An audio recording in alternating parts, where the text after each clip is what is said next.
Welcome to our channel. Today we how to configure Zendesk AI to reduce ticket back and forth. Complete guide step by step clearly. First, log in to your Zendesk account. Navigate to the Admin Center. From the sidebar, select AI.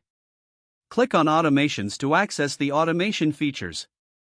Next, create a new automation by clicking on Add Automation. Name your automation clearly, something like Reduce Ticket Back and Forth. In the Actions section, choose to send an automated message. Craft a concise message that encourages customers to provide all necessary information. Use placeholders to personalize the message with the customer's name and ticket details. Save your automation after reviewing all settings. Next, navigate to the Skills section under AI. Create a new skill focused on common customer inquiries.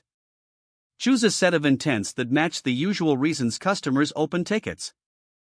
Train the AI by providing sample questions related to each intent. Test the skill to ensure it understands the customer inquiries accurately. Once satisfied, enable the skill in your ticketing workflow. Now, head to the Help Center section. Create articles that address frequent questions or issues.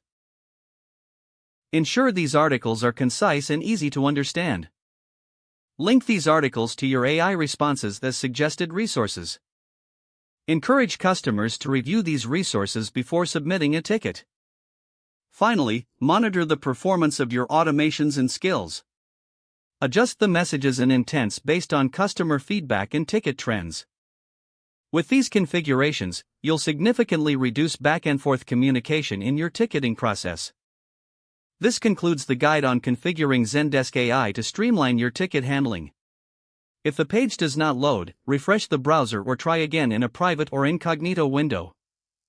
Make sure you are using the correct email address, then retype it carefully to avoid small typos.